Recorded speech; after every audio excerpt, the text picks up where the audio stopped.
Police ఉద్యోగంలో చేరిన నేను వాడి కోసమే కష్టపడి చదివి క్రైమ్ డిపార్ట్మెంట్లో చేరాను. కర్మాగారంలో డాక్టర్ చెప్పిన ఆ మాటలు నాలో లోతుగా నాటుకుపోయాయి. ఎప్పుడెప్పుడు వాడికి దోచుకోవాలనే ఆలోచన కలుగుతుందో నేనే వాడిని కంట్రోల్ చేస్తూ ఇల్లీగల్ మనీ ఉండే చోటికి పంపిస్తుంటాను. కానీ కొన్నిసార్లు నాకే తెలియకుండా రిస్క్ పనులు చేస్తూ ఉండేవాడు. శక్తి ఒక పెద్ద గజ దొంగనే తెలుసు, కానీ వాడు ప్రతిసారి దోచుకునే ముందు ఆ సమస్యని కంట్రోల్ చేసుకోలేక వాడు పడే అవస్థ, అందులో నుంచి బయటికి తీసుకురాలేకపోయానని నేను పడే బాధ ఇంకెవ్వరికీ తెలియదు. ఇలాంటి దారుణమైన వ్యక్తిగతాన్ని మార్చి ఇలా కథలు చెప్తున్నావే, నీకు సిగ్గుగా లేదా? ఇలా చూడదియా, ప్రేమలోను స్నేహంలోను విశ్వాసంగా ఉండడానికి కారణం అవసరం లేదు. వాడి సమస్యల్లా డబ్బే, దోచుకోవడమే దానికి ట్రీట్మెంట్. నువ్వు వీడికి చేస్తున్నది ఎంత మాత్రం హెల్ప్ కాదురా, కేవలం ఫ్రాడ్. ఇలా చూడు, శక్తి నా ఫ్రెండ్. వాడి ప్రాణాలకి ఎలాంటి ప్రమాదం కలగకూడదనే నేను పోరాడుతున్నాను. నువ్వు నన్ను మోసగాడు అనుకున్నా అనుకో, అందుకు నేను బాధపడ్ను. నీకు అర్థమయ్యేలా చెప్పాలన్న అవసరం కూడా నాకు లేదు. వెళ్ళు.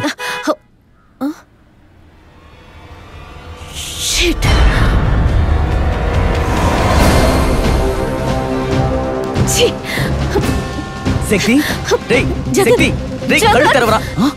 ఏదోలా వీడిని ఇక్కడి నుంచి బయటకు తీసుకెళ్ళు, లేదంటే మీ ఇద్దరు ప్రాణాలు ప్రమాదంలో పడతాయి. ఏంటి నువ్వు అనేది? ఏమైంది? అదంతా ఎక్స్ప్లెయిన్ చేయడానికి ఇప్పుడు టైం లేదు. వీడు ప్రాణాలతో ఉండాలనేగా ఇదంతా చేసావు, అందుకే చెప్తున్నాను. చెప్పింది వెంటనే చెయ్యి.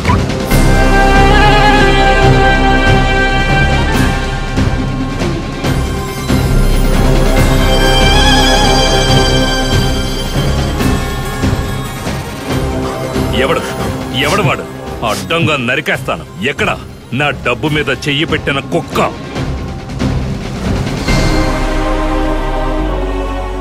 ఇంత డబ్బా? చాలా ట్రై చేశాను, ఎస్కేప్ అయిపోయాడు.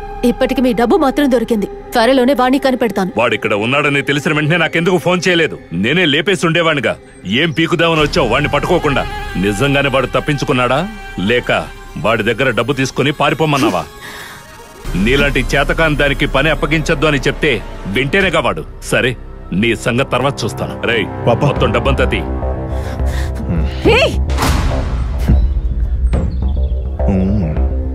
రేయ్, డబ్బు తీయరా అంటే దీన్నెందుకురా గుడ్లు అప్పగించి చూస్తున్నావు? రే ఎదవల్లారా, డబ్బంతా తీయండి రా. అలాగే మీ డబ్బు మాత్రం తీసుకోండి. నీ పని పూర్తయి చాలాసేపు అయింది, ఇకపై నేను చూసుకుంటాను. నువ్వు ఇక్కడి నుంచి వెళ్ళు పో. రే మాలిక్, డబ్బంతా బండ్లో ఎక్కించు. మీ అమౌంట్ కి మించి ఒక్క పైసా ఎక్స్ట్రాగా తీసుకున్నా ఊరికే వదలని చెప్తున్నా. ఏంటి, ఏం చేస్తావు?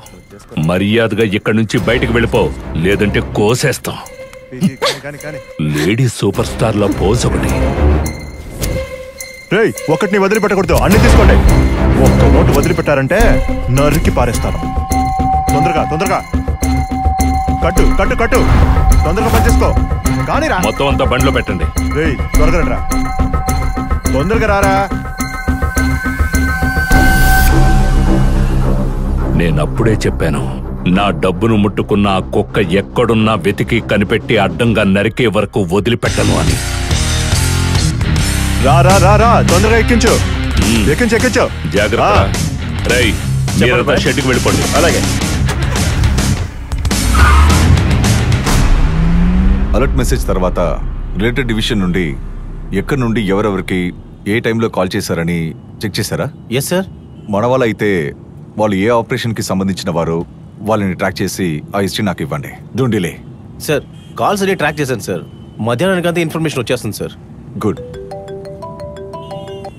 హలో. హలో. Yes morning. నేను మార్క్ యాంటనీని మాట్లాడుతున్నాను. ఒక ఇన్ఫర్మేషన్ ఇద్దామనే ఫోన్ చేశాను.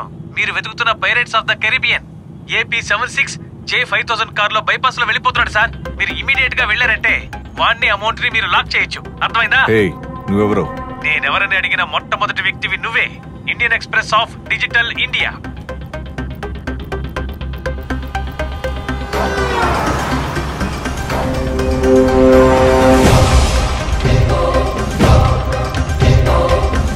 సార్, మనకు దొరికిన ఇన్ఫర్మేషన్ కరెక్టే sir. Come on, let's go. బండి నాపద్దు, స్పీడ్ గా పోనీ. రే మణికేలరావు, వాడి చేతికి దొరికితే తప్పకుండా మనల్ని చంపేస్తాను. రే దిగద్దురా, నేను చెప్పేది విను. నా మాట విని వచ్చేయ్. రే మాలిక్,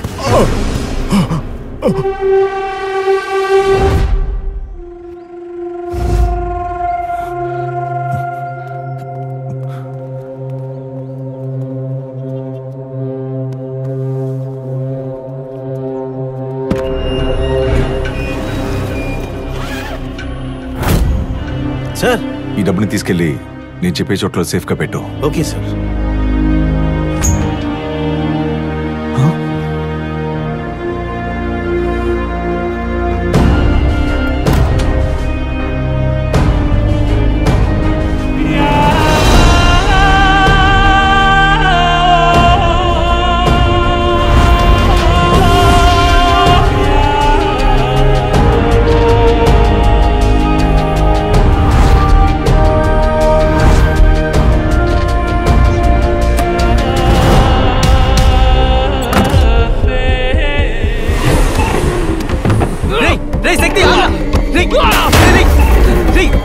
ఏం చేస్తున్నారా?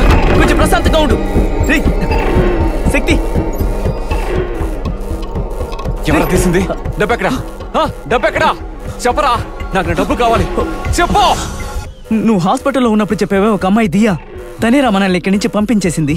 తనే పట్టుకుంటేనే మనకు విషయం తెలిసేది. రే పవన్, నువ్వు ప్రశాంతంగా ఉండు. దాన్ని చంపకుండా వదల్లో. రేయ్ ఆగు. రేయ్ శక్తి, ట్రైన్లో దొంగతనం చేసిన విధానాన్ని చూస్తేనే తెలిసిందే అది చేసింది ఒక యంగ్స్టర్ అని. అంతేకాదు, పూల మార్కెట్లో అక్కడ ఉన్న వాళ్ళందరినీ దాడి చేసి డబ్బు తీసుకెళ్లిన విధంలోనూ, బ్యాంక్ లో టెక్నిక్ గా దొంగతనం చేసిన విధంలోనూ ఈ ఒక ఫ్యాక్ట్ చాలా క్లియర్ గా ఉంది. కానీ ఈ ఒక ఏజ్ ఫ్యాక్టర్ తో మనము ఏ ఒక్క పీకలేమో. సార్ మాలిక్ కూడా యూతే కదా సార్, వాడిందుకు ఈ పనులు చేస్తుండకూడదు. ఇదిగో వాడంతా ఒక వ్యక్తి. దొంగతనం చేసిన డబ్బని వాడి దగ్గర ఉండేసరికి వాడే అకిస్ట్ అని నిర్ణయించుకోలేము. ఆ అమ్మాయిల కోసం ఎగబడి తిరుగుతాడే తప్ప వాడికంటూ తెలియలేదు. ఈ డబ్బులన్నీ వాడి చేతికి ఎవరి మూల్యంగా వచ్చిందనే విషయం మనం తెలుసుకోవాలి. దొంగచాటుగా ఉన్న జమాలుద్దీన్ మన చేతికి చిక్కితేనే మనకి బెటర్ మూవ్, కేస్ క్లారిటీ దొరుకుతుంది. Yes sir. Stalin sir, Jamaluddin ఇంకా మాలిక్ ఇద్దరు కలిసి డబ్బు తీసుకెళ్తున్నట్టుగా ఇన్ఫర్మేషన్ ఇచ్చాడే, వాడి నంబర్ ట్రాక్ చేశారా? సార్ చేసేయండి సార్. మీ పరిస్థితి నాకు అర్థం అవుతుంది బాయ్, కానీ ఈ విషయంలో ఏం చేయాలో అర్థం కావట్లేదు. అదే చేసావుగా, ఇకపై ఏం చేస్తావు? నువ్వు పాత కార్తిక్లా లేవు. నీకు డబ్బు పిచ్చి పట్టింది. జమాల్, నువ్వు చెప్పేదంతా వింటో కుదరదు. వినే తీరాలి. నేనేం చెప్పినా నువ్వు వినాలి. నువ్వు చేసిన పని వల్ల నా కొడుకుని పోగొట్టుకుని ఊరూరు దొంగచాటుగా తిరగాల్సి వస్తోంది. మాలిక్ని చంపింది పోలీసులు. నీ కోపం పోలీసుల మీద చూపించు. పోలీస్ ఏంట్రా పోలీస్? వాళ్ళు కేవలం తుపాకీ, నువ్వేరా తోటావి.